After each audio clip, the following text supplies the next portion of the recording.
you could swing from one direction, which is the Democratic side of the elitist Zionist bubble that is Stephen Ratner. Now you swing to the GOP side of the good Zionist movement, which is Howard Lutnick. And so this is what Mr. Lutnick had to say about the perception that Social Security is being cut. Say Social Security didn't send out their checks this month. My mother-in-law, who's 94, she wouldn't call and complain. She just wouldn't. She'd think something got messed up, and she'll get. That's a guy who really doesn't. Angry. That's a guy who doesn't like his mother-in-law. He's like, all right, she doesn't get a check. It's not a big deal. No, that's how you see it. That's not at all how I see it. He is wealthy. She is well cared for. She is somebody that doesn't need her fucking Social Security. She doesn't need it. So yes, for people that don't need their Social Security, maybe they would not necessarily notice, you elitist prick. But for the people that live on it, it's a whole different story. The fact that he said that is exactly what, like, it isn't that he doesn't like her. It's that he probably takes care of her. So get the hell out of here. This is also the argument that unfortunately we see too often from our libertarian friends like Martha Bueno and Angela McArdle and a bunch of others, Can Con and so on, that actually believe that charity is better than a government program when it comes to things like that. And that's a big mistake. And it doesn't work. And this guy is garbage. This, and I want these things to get out there more and more because, like I say, okay, this is sort of up there with Mangione monetary theory because people like this are the blight that are the problem. People like this need to know what it's like to not have things because clearly they have no clue. This is also part of the problem that I think people are forgetting about Lutnick is that on the one hand, they are correct that there are problems with any government program at the scale of something like Social Security. The problem that they have is they don't really care if there's casualties from cutting the bloat that is within the Social Security Trust Fund. And what we have to remember is that the biggest reason why we have dependencies, especially amongst perhaps not able-bodied seniors, for example, and why they are in a position that they're in is because we do not have a living wage, we do not have universal health care, and we have had labor decimated for over a generation, almost 2 generations. And guys like Howard Lutnick, in particular, have benefited substantially from the system working in their favor nonstop since the Reagan 80s. So that is why he talks like this. He's probably wearing $10,000 fraudster always makes the loudest noise, screaming, yelling, and complaining. So what he's implying is that he's the fraudster because he's screaming and complaining? Suggesting that the only people that are screaming and complaining if they don't get their Social Security check are people that are guilty of fraud? That's your statement? Those are the people that are complaining? The fact that anybody who would complain is likely to be a fraudster because regular people wouldn't notice if their check didn't come. Or like that could be the most out of touch. I mean, we're only in March, but that could be it for the year so far.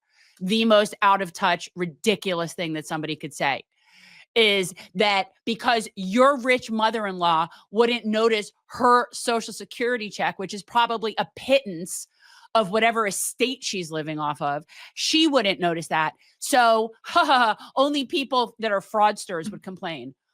That's the kind of douche canoe we need people to see. And hopefully they know who that is because those people are just too far gone. It's like, I'm sorry, off with their heads. Off with their heads. Well, I am not going to dispute whether or not they should be dealt with swiftly. But I mean, I'm quoting Alice in Wonderland, which is a fairy tale. But when the purge does happen, if it does happen, people like Lutnick are going to be the first ones that people go after because there is a complete lack of empathy And if anybody knows definitively what Lutnick has or hasn't said regarding the state of Israel, by all means, please share it, because I'm sure we will not be surprised in the least. But what I will tell you is when you think about some of these channels, networks that people have built through merit, maybe not so much, maybe they've had themselves a huge advantage. There's been a lot of talk lately. And you know what, before we get to the story, let's also give a big shout out to Willie Bragg, who does have a podcast.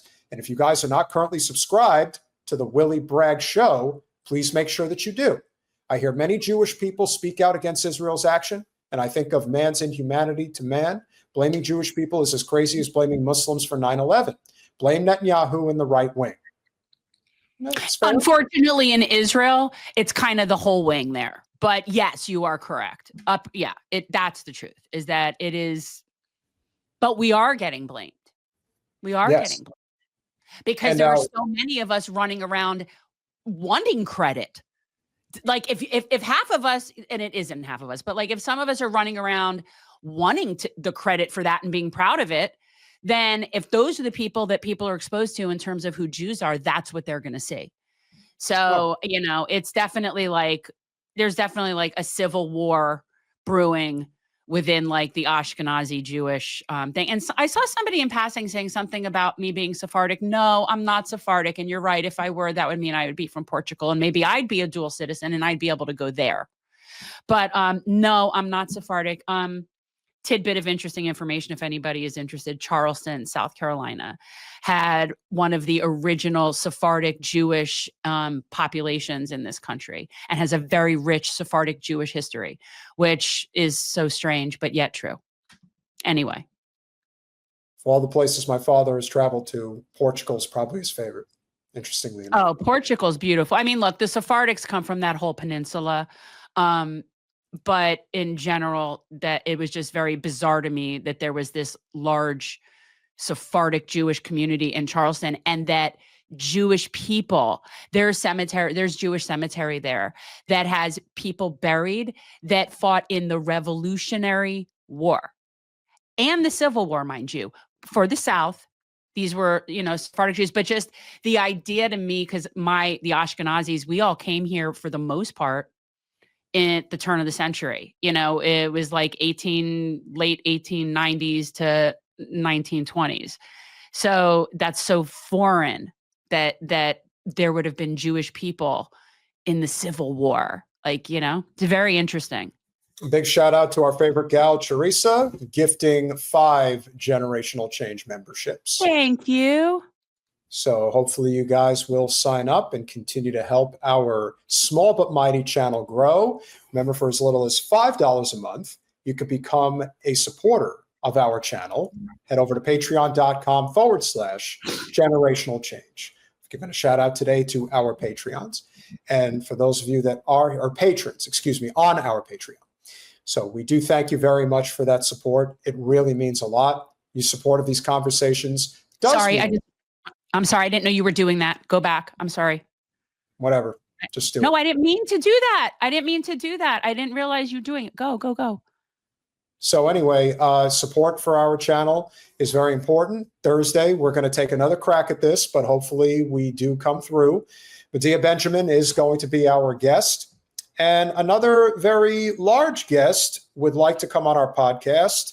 Somebody I know you guys have been angling for a while. It looks like she wants to join us, and it should be fun. Brianna Joy Gray would like to be a guest on Generational Change. So that's interesting.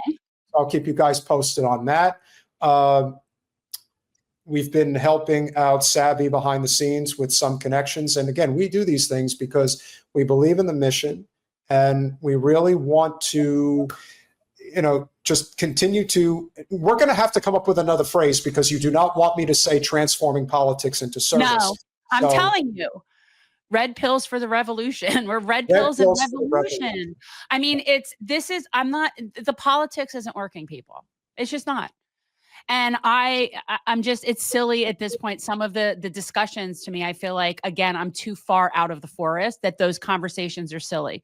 It's like those conversations are like a tree falling off of one of the trees in the forest to me at this point. So it's just silly. It's all the same thing. It's the same ridiculous circus and we're just watching it. So